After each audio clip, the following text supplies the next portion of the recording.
All technique நண்பர்கள் அனைவருக்கும் வணக்கம். இன்றைக்கி நம்ம வீடியோவில் என்ன பார்க்க போகிறோம்னா RF remote controller and receiver அப்படின்னா என்ன, அது எப்படி ஒர்க் ஆகுது அப்படிங்கிற பற்றி தான் பார்க்க போகிறோம். வாங்க பார்க்கலாம்.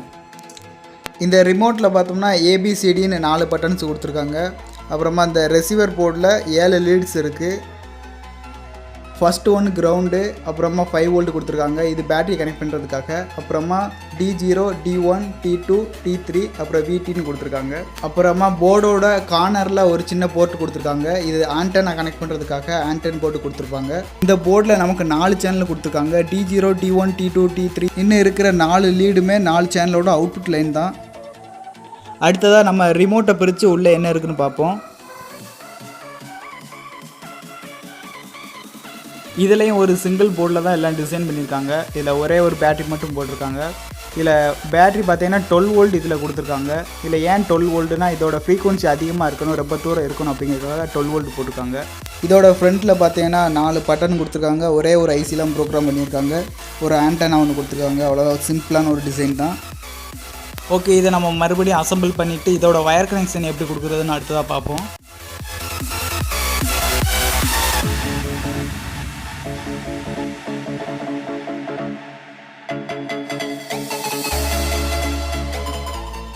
ஓகே, அவ்வளோதான் முடிஞ்சு. ஒரு தடவை ஒர்க் ஆகுதான்னு செக் பண்ணி பார்த்துக்குருவோம். அடுத்ததாக போர்டோட வயர் கனெக்ஷன் எப்படிங்கிறத பார்ப்போம்.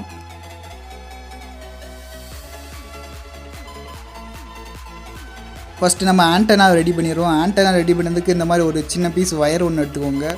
ஒரு பென்னோ அல்லது இந்த மாதிரி ஒரு கம்பி ஏதோ ஒன்று எடுத்து அதை ஸ்ப்ரிங் மாதிரி வயர் அதில் சுற்றி வச்சுக்கோங்க.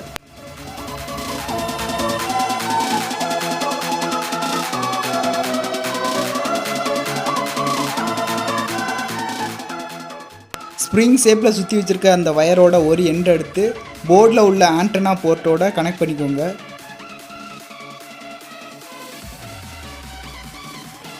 ஓகே, முடிஞ்சு. அடுத்ததாக பல்பை கனெக்ட் பண்ணிடலாம். நான் 4 எல்இடி பல்ப் எடுத்துக்கிறேன்.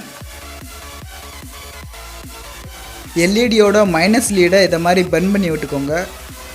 எல்இடியோட ப்ளஸ் லைன் எடுத்து போர்டில் இருக்கிற D0, D1, T2, T3 அப்படின்னு 4 சேனல் இருக்குது. அதில் எதுலையா ஒன்றை கனெக்ட் பண்ணிக்கோங்க.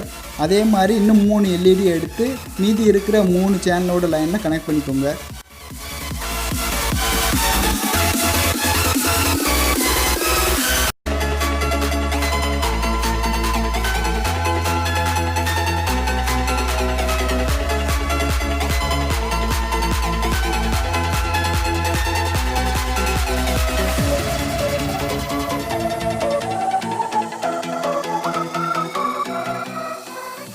எல்இடியோட மைனஸ் எல்லாம் இதே மாதிரி ஒன்றா சேர்த்து அதையும் சால்ட் பண்ணி வச்சுக்கோங்க.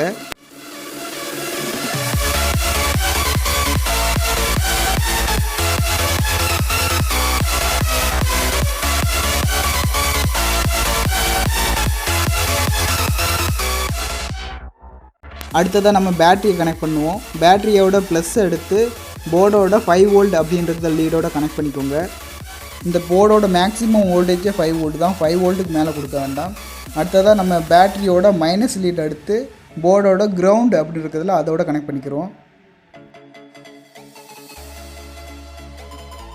ஃபைனலாக ஒரு 1 kΩ ரெஜிஸ்டர் எடுத்து எல்இடியோட மைனஸையும் பேட்டரியோட மைனஸையும் கனெக்ட் பண்ணிக்கிறோம். அவ்வளோதான், வயர் கனெக்ஷன் முடிஞ்சு. இப்போ நம்ம செக் பண்ணி பார்த்துடலாம்.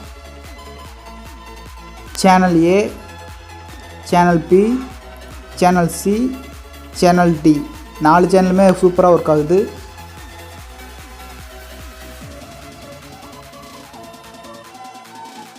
இதில் நான் 4 பட்டனே ஒரே டைமில் ப்ரெஸ் பண்ணி பார்த்தேன். 4 பட்டனை ப்ரெஸ் பண்ணும்போது பிசிடி மட்டும் ஒர்க் ஆகுது, ஏ ஒர்க் ஆகலை. ஏ வந்து தனியாக இண்டிவிஜுவலாக அழுத்தும் போது மட்டும் ஒர்க் ஆகுது. 4 பட்டனை அழுத்தும் போது ஏ ஒர்க் ஆக மாட்டேங்குது. இதை வச்சு 5 வோல்ட் வரைக்கும் தான் நம்மளால் ஆப்ரேட் பண்ண முடியுமா அப்படின்னு கேட்டால் கண்டிப்பாக கிடையாது. இதை வச்சு எத்தனை வோல்ட் வரைக்கும்னாலும் ஆப்ரேட் பண்ணலாம். அதை ஒரு சின்ன எக்ஸாம்பிளோட பார்ப்போம். இதுக்கு நான் யூஸ் பண்ண போகிறது 5 வோல்ட் ரிலே. இதில் நீங்கள் கனெக்ட் பண்ணி எத்தனை வோல்ட் வரைக்கும்னாலும் இதை வச்சு அவுட்புட் எடுத்துக்கலாம். ரிலேயோட காயில் லைன் 2 வயரை சால்டிங் பண்ணிக்கோங்க. இந்த 2 வயரையும் தான் நம்ம போர்டோட கனெக்ட் பண்ண போகிறோம். ரிலே காயில் லைனில் நம்ம ப்ளஸ் மைனஸ் எதுவுமே பார்க்க தேவையில்ல. அதனால் ஏதாவது ஒரு எண்ட் எடுத்து போர்டோட கிரவுண்டோட கனெக்ட் பண்ணிக்கோங்க. இன்னும் 2 எடுத்து நமக்கு எந்த சேனலில் தேவையோ அந்த சேனலோட லீடில் கனெக்ட் பண்ணிக்கோங்க. ரிலேனா என்ன, ரிலே எப்படி ஒர்க் ஆகுது அப்படின்னு அடுத்து ஒரு தனி வீடியோவில் போடுறேன். இப்போ இந்த 230 வோல்ட் பல்பை தான் இதில் போட்டு செக் பண்ணி பார்க்க போகிறோம். இதை செக் பண்ணுறதுக்காக நடுவில் ஒரு வயரை சுவிட்ச் கனெக்ஷனாக கட் பண்ணி வச்சுருக்கேன். இந்த 2 எண்டையும் தான் நம்ம ரிலேயில் கனெக்ட் பண்ணணும். சுவிட்ச் கனெக்ஷனில் இருக்கிற 2 எண்டு வயரில் ஏதாவது ஒரு வயர் எடுத்து ரிலேவோட நார்மலி ஓப்பனில் கனெக்ட் பண்ணிக்கோங்க. அப்புறமா இன்னொரு எண்டு எடுத்து ரிலேவோட காமனில் கனெக்ட் பண்ணிக்கோங்க. அவ்வளோதான், இதோட வயர் கனெக்ஷன்லாம் முடிச்சு. இப்போ நம்ம செக் பண்ணி பார்த்துடலாம். இதில் நான் ஒரு பல்பு தான் கனெக்ட் பண்ணியிருக்கேன். இதில் இன்னும் 3 பல்பு கனெக்ட் பண்ணிக்கலாம். மொத்தம் 4 பல்பு மட்டும் இல்லை, பல்பு, மோட்டார், ஃபேனு எதுனாலும் நம்ம கனெக்ட் பண்ணி ரிமோட் கண்ட்ரோல் மூலியமாக கண்ட்ரோல் பண்ணிக்கிறலாம். இப்போ நம்ம அதை செக் பண்ணி பார்ப்போம்.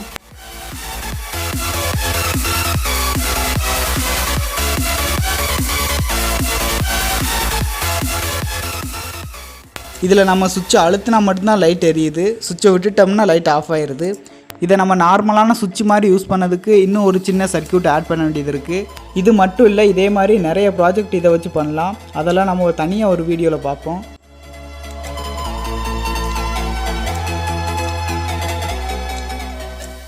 இது இல்லாமல் நீங்கள் டேரெக்டாக இந்த மாதிரி போர்டையும் பர்ச்சேஸ் பண்ணிக்கிறலாம். இந்த போர்டோட ரிவ்யூவும் இதோட வயர் கனெக்ஷன் எப்படிங்கிறதும் அடுத்த வீடியோவில் போடுறேன். வீடியோ கடைசி வரை பார்த்துக்கிற ரொம்ப நன்றி. இதே மாதிரி அடுத்த ஒரு சூப்பரான வீடியோவில் சந்திப்போம்.